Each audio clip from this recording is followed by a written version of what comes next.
उज्ज देश में आयुब नामक एक मनुष्य था। वो परमेश्वर का दास था, वो परमेश्वर का चेला था, वो पास्टर था। हालेलुया। बाइबल कहता है वह खरा मनुष्य था, वह खरा और सीधा था, परमेश्वर का भय मानता था और बुराई से दूर रहता था। हालेलुया। ईसा सिस्टर आप लोग सुनो, क्योंकि कोई भी विश्वासी का अगर कोई ऐसा दुख तकलीफ आता, कोई ये ना सोचे कि मैं तो प्रार्थना करती हूँ, मैं तो प्रार्थना करता हूँ, मेरे जीवन में क्यों ऐसा होता है। क्योंकि बाइबल कहता है सबके ऊपर आता है दुख तकलीफ। रेणु सिस्टर सुन रहे हो ना? हर विश्वासी के जीवन में क्या होता है? परीक्षा आता है। क्या होता है? परीक्षा आता है। ये आयुब नामक जो परमेश्वर का दास था, वो धर्मी था, वो सीधा था, खरे मन का था। बाइबल कहता है वो बुराई भी नहीं करता है। लेकिन देखो उसके ऊपर भी क्या होता है? परेशानी आता है। क्योंकि बाइबल कहता है वो खरा था, सीधा था, परमेश्वर का भय मानता था, बुराई से दूर रहता था। हालेलुया। तब भी पढ़ो। हालेलुया। उत्तर दक्षिण पूरब पश्चिम में, पूरब में वो सबसे बड़ा था। क्या था? उसके 7 बेटे और 3 बेटियां। बच्चे कितने थे? 10 बच्चे हैं उनके। 1-2 बच्चे नहीं, बच्चे भी 10 बच्चे। और बाइबल कहता है कि उनके 10 बच्चे थे और उसके बाद कहता है कि 7,000 भेड़ बकरियां, 3,000 ऊंट, 500 जोड़े बैल, 500 गदहियां और बहुत से दास दासियां। वरना उनके पास इतनी संपत्ति थी कि पूर्वी देशों के लोगों में वह सबसे बड़ा था। धन में, बच्चों में, और इतनी बड़ा प्रॉपर्टी होगी। तभी तो बाइबल कहता है कि उसके इतनी दास दासी थे, उसके मतलब इतनी नौकर चाकर थे, है ना। लेकिन मेरे कहने का मतलब वो भी परमेश्वर का मान लो चेला था और भी भय मानते थे, परमेश्वर से प्रार्थना करते थे, बुराई भी नहीं करते थे। बाइबल कहता वो खरा दिल के थे। तभी भी देखो उनका भी परीक्षा हुआ। जैसे आज हमारे सुधा सिस्टर है, रोज प्रार्थना घर में होता था, रोज प्रार्थना होता था, रोज स्तुति होता था, रोज अन्न भाषा होता था। उसका बेटे और उसका बेटियां अगर कोई प्रार्थना करने के बुलाता था, अपने घर में खाना खाने के लिए निमंत्रण रखता था, तो बारी बारी से जाते थे। कैसे? आज मान लो ईसा सिस्टर के घर में गए, कल रेणु सिस्टर के घर में गए, परसों खुशबू सिस्टर के घर में गए। पहले का लोग जब प्रार्थना कराते थे तो पूरा परिवार समेत खाना भी खिलाते थे।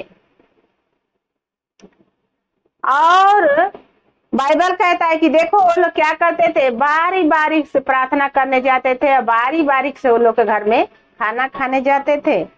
लेकिन एक दिन ऐसा हुआ, देखो परमेश्वर का इतना भय मानता था आयुब सिस्टर कि बाइबल कहता है कि रोटी भोज होता था। पहले आप लोग सुने होंगे, प्रेरित के पुस्तक में लिखा है, प्रेरितों लोग जब एक मन होते थे, इकट्ठे होते थे, तो प्रार्थना करते थे, रोटी भोज करते थे। और रोटी भोज के जब दूसरा दिन होता था तो बाइबल कहता है कि आयुब जो था परमेश्वर का भय मानने वाला, अपने बच्चे को 200 बच्चों को गिन लेता था और 10 बच्चों के नाम से दान डालता था। और 10 बच्चों को देखो क्या कहता है कि जब भोज का दिन पूरे हो जाते तब आयुब बुलाकर पवित्र करता था। क्या करता था? बुला करके ओले के ऊपर हाथ रखते थे, प्रार्थना करते थे। प्रार्थना करने के बाद भोर को उठकर उनकी गिनती के अनुसार होम बलि चढ़ाता था। क्या करता था? भोर को बहुत तड़के उठ के 4 बजे 3 बजे रात में ही उठ के वो लोग को गिनती के अनुसार होम बलि चढ़ाता था। आज हम होम बलि क्या चढ़ाते थे? आज के डेट में हम 10 रुपया 20 रुपया 100 रुपया 50 रुपया जितना होए हम दान डालते हैं। तो क्या करते हैं? हम होम बलि चढ़ाते हैं। और बाइबल कहता तब होम बलि चढ़ाते थे। गाय बैल कुछ न कुछ वो लोग के नाम से वो क्या करते थे? बलि करते थे। और बलि करके परमेश्वर के सामने जाते थे और क्या कहते हैं कि तथा क्योंकि आयुब सोचता था कदापि मेरे लड़कों ने पाप करके परमेश्वर को छोड़ तो नहीं न दिया है, इसी कारण वो क्या करते थे? होम बलि चढ़ाते थे। पहले के समय में बकरा चढ़ाते थे, बैल चढ़ाते थे पाप बलि के लिए। आयुब जो था परमेश्वर का भय मानता था, लेकिन वो सोचता था कि मैं तो खरा मनुष्य हूँ, मैं तो सीधा मनुष्य हूँ, मैं तो अपने जाने में कुछ गलती नहीं करता हूँ। लेकिन हो न सके कहीं मेरे बच्चे अगर गलती किए हो तो परमेश्वर क्रोधित हो जाए, परमेश्वर हमसे नाराज हो जाए। तो उनके गिनती के अनुसार हफ्ता में एक दिन आयुब उठ के वो लोग को गिनती के अनुसार होम बलि चढ़ाता था। पश्चाताप करता था अपने बच्चों के नाम पर कि हे परमेश्वर, हो न सके कहीं मेरे बच्चे गलती कर दिए हो, परमेश्वर क्षमा करना मेरे बच्चों को। परमेश्वर मेरे बच्चों के खातिर प्रभु मैं होम बलि चढ़ाता हूँ। परमेश्वर क्या करते थे? उनका होम बलि ग्रहण करते थे। लेकिन एक दिन ऐसा हुआ कि पढ़ो क्या होता है, शैतान में और परमेश्वर में क्या हुआ? बातचीत हुआ।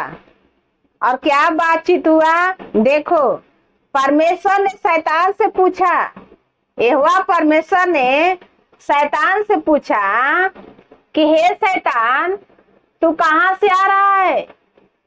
शैतान कहता है कि मैं पृथ्वी पर से इधर उधर हिलते डोलते घूम करके सबको देख करके पता लगा करके पृथ्वी पर से आ रहा हूँ। कौन प्रार्थना कर रहा है, कौन प्रभु आपका भय मानता है और कौन नहीं मानता है, सब कुछ पता लगा के आ रहा हूँ। हालेलुया। परमेश्वर ने पूछा कि हे शैतान, क्या तू मेरे बेटे आयुब को देखा है इस पृथ्वी पर? उसके जैसा कोई उस पृथ्वी पर है ही नहीं है, मेरा भय मानने वाला, बुराई से दूर रहने वाला और खरा दिल का। उसके बाद शैतान क्या उत्तर देता है कि हे प्रभु, क्या आयुब बिना लाभ का तेरा भय मानता है? उसके पास तो इतनी धन दौलत तूने दिया है, भेड़ बकरी गाय बैल दास दासी और 10-10 बच्चे। हाँ, बिना लाभ का तेरा भय मानता है? पूरब देश में तो उसके जैसा धनवान कोई है ही नहीं है।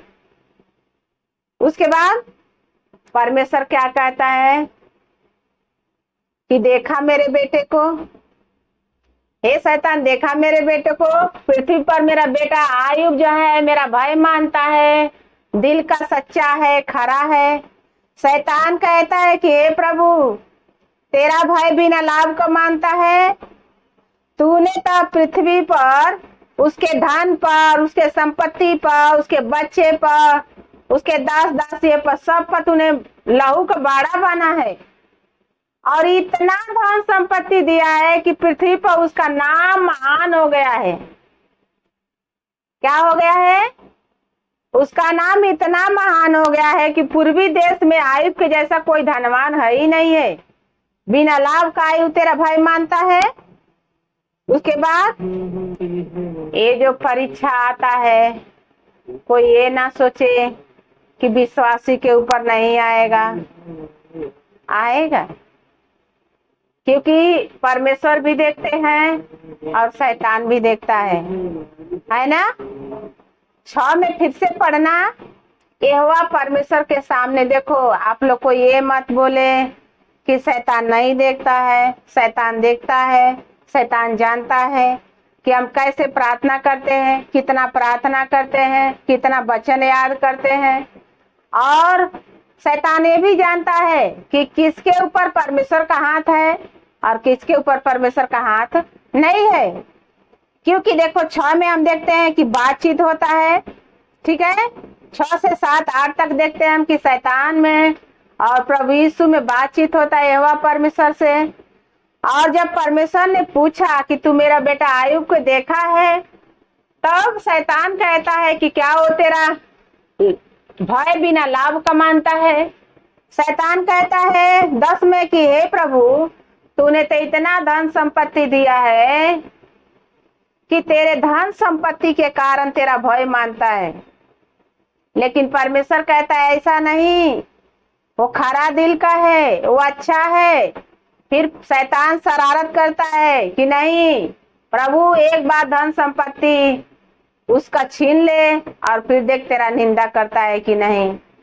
तो ये हो गया आज के डेट में। मान लो हमारा और आपका तकलीफ, अगर हमारे और आपके जीवन में तकलीफ आता है तो शैतान कहता है कि प्रभु देख, एक बार तकलीफ दे के देख, एक बार उसको बीमार डाल के देख, एक बार उसको गरीबी में डाल के देख, देख तेरा भय मानता है।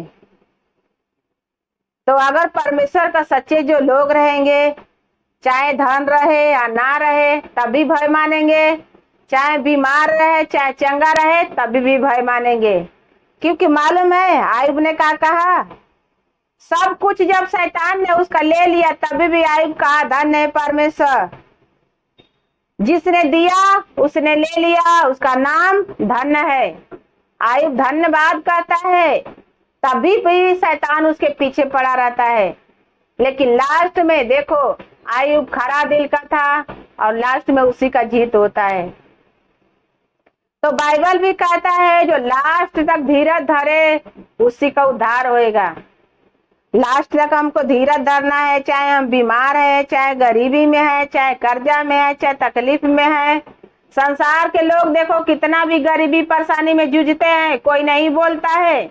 लेकिन यीशु का लोग अगर यही गरीबी परेशानी में है तो लोग बोलते हैं। बोलने वाले को बोलने देने का। परमेश्वर का भय मानते हो आप लोग तो सच्चाई और खराई से परमेश्वर के मार्ग में चलते रहो, क्योंकि परमेश्वर आप लोग को एक दिन आपका परिश्रम का प्रतिफल देगा। हालेलुया। तो परमेश्वर महान है, परमेश्वर दयावान है, अपने लोगों को देखता है स्वर्ग से। और परमेश्वर जानता है कि कौन मेरा भय मानता है और कौन मेरा भय नहीं मानता है। हर इंसान का एक बार परीक्षा होता ही है, उस परीक्षा से हमें डरना नहीं है। परमेश्वर हमारे साथ है, जीवित परमेश्वर हमारे साथ है। उनका हम धन्यवाद देते हैं, उनका थैंक्स करते हैं। इस वचन से प्रभु आप लोग को आशीष दे और सारे परीक्षा और सारे संकटों से बचा के रखे।